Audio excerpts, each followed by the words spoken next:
ఏంది ఘోరం? 78 ఏళ్ల స్వతంత్ర భారతదేశంలో రాజకీయ కక్ష కోసం ఒక దళిత యువకుణ్ణి పోలీస్ విచారణకు పిలిచి లాకప్ లో పెట్టి చితకొట్టి చంపి 2 నెలలైనా ఇప్పటికీ రెక్కాడితే గానీ డొక్కాడినటువంటి ఈ బాధిత కుటుంబము న్యాయం కోసము పోలీస్ స్టేషన్ల చుట్టూ తిరిగినా ఇప్పటివరకు కనీసం ఒక్క చర్య ఉన్నదా? బాధితులను శిక్షించిందా? ఇప్పటివరకు ఎవరైతే ఈ నేరం చేసిందో వాళ్ళని శిక్షించిందా? వాళ్ళకు న్యాయం చేయడానికి ఏం కావాలి? ఏం చేయాలి? వీళ్ళ కన్నీళ్లతోని కాంగ్రెస్ ప్రభుత్వాన్ని కడగాలన్నా అని అడుగుతున్నాం. సిగ్గుండాలి కాంగ్రెస్ పార్టీ నాయకులకు, సిగ్గుండాలా.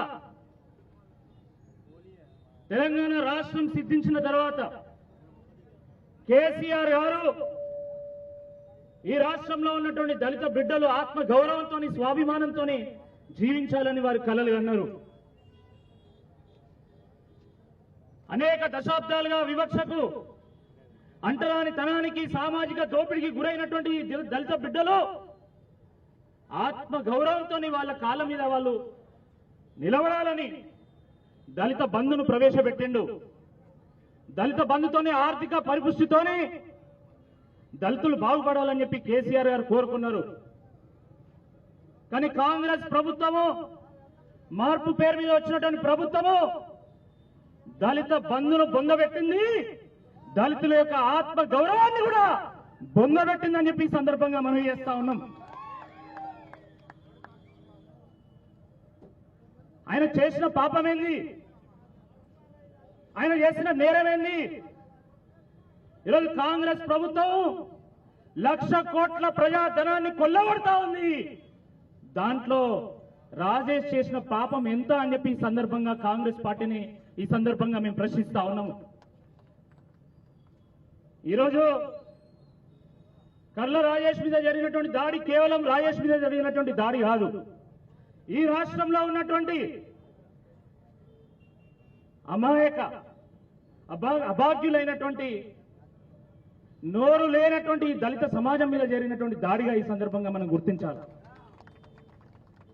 ఇదే వేరే సామాజిక వర్గానికి చెందినటువంటి ఒక యువకుడు ఈ పని చేస్తే ఆ రకంగా మీరు లాకప్ లో పెట్టి చిత్కబాది చంపగలుగుతారా అని చెప్పి ఈ సందర్భంగా సూటిగా ప్రశ్నిస్తా ఉన్నాం. చాలా దుర్మార్గం, చాలా దురదృష్టకరం. ఈ వార్త తెలియగానే నిజంగా అందరం కూడా బాధపడ్డాం. కానీ ఇంద్రవల్లి కొండల్లో దండు పుట్టింది అని చెప్పి డబ్బు సంకనేసుకొని దళితుల ఓట్ల కోసం ప్రేమ వలకబోసినటువంటి ముఖ్యమంత్రి రేవంత్ రెడ్డి గారికి ఈ హత్య కనబడతలేదా అని చెప్పి సందర్భంగా ప్రశ్నిస్తున్నాం. నువ్వే హోంమంత్రి కదా, నువ్వే కదా శాంతి భద్రతను రక్షించాల్సింది. మరి శాంతి భద్రతను రక్షించాల్సినటువంటి ఈ ముఖ్యమంత్రికి, హోంమంత్రికి రాజేష్ యొక్క హత్య కనబడతలేదా? ఏం దిక్తానో అని అడుగుతా ఉన్నాం. ఏం దిక్తుడు ఈ ముఖ్యమంత్రి రేవంత్ రెడ్డి గారు? మేతకు మరిగిన దున్నపోతే కదా దున్నును మర్చిపోయినట్టు స్కామ్లకు మరిగినటువంటి కాంగ్రెస్ పార్టీ నాయకులు ఈరోజు పాలన మర్చిపోయిన్లు, శాంతి భద్రతలు మర్చిపోయిన్లు. కేవలము రాజకీయ కక్ష కోసం బీఆర్ఎస్ పార్టీ కార్యకర్తల మీద, నాయకుల మీద, దళిత గిరిజనుల మీద ఈరోజు కేసులు పెట్టి ఈరోజు నానా చిత్రహింసలకు గురి చేస్తా ఉన్నారు.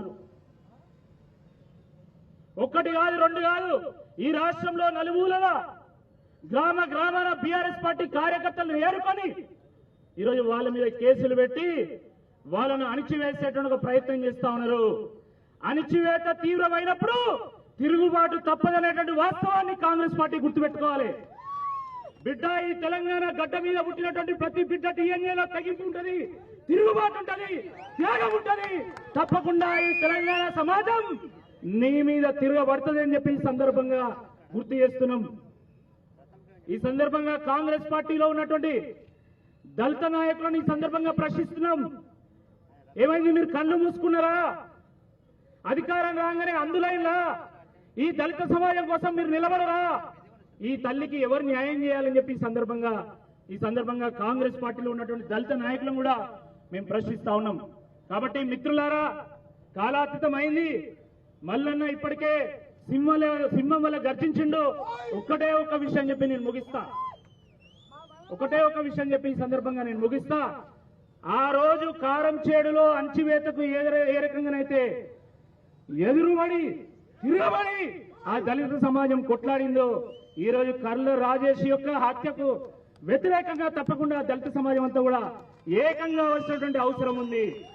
తెలంగాణ అంతా కూడా ఏకంగా అవసరమైనటువంటి అవసరం ఉంది. కేసీఆర్ గారు హైదరాబాద్ నడిబొట్టులో ట్యాంక్ బండి దగ్గర 150 అడుగులు ఎత్తు అంబేద్కర్ విగ్రహం పెట్టిండు. ఆ అంబేద్కర్ సాక్షిగా దళిత సంఘాలన్నీ కూడా ఏకమై కర్ల రాజేష్ కుటుంబానికి న్యాయం జరిగేంత వరకు కొట్లాడాలి. తప్పకుండా వారికి బీఆర్ఎస్ పార్టీ కూడా అండగా ఉంటాయని చెప్పి ఈ సందర్భంగా మనవి చేస్తున్నాము. తప్పకుండా రాబోయేటువంటి రోజుల్లో ఈ కోదాడలో ఉన్నటువంటి ప్రతి ఒక్కరు కూడా ఒక కొదవ సింహంలాగా ఈ కాంగ్రెస్ పార్టీని వెంటాడతారని చెప్పి ఈ సందర్భంగా మనవి చేస్తా ఉన్నాం.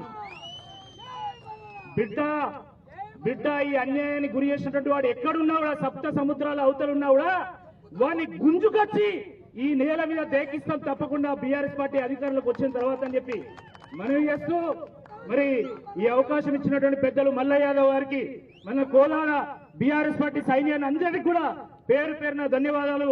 ఇంతతో నా ప్రసంగాన్ని ముగిస్తూ జై తెలంగాణ.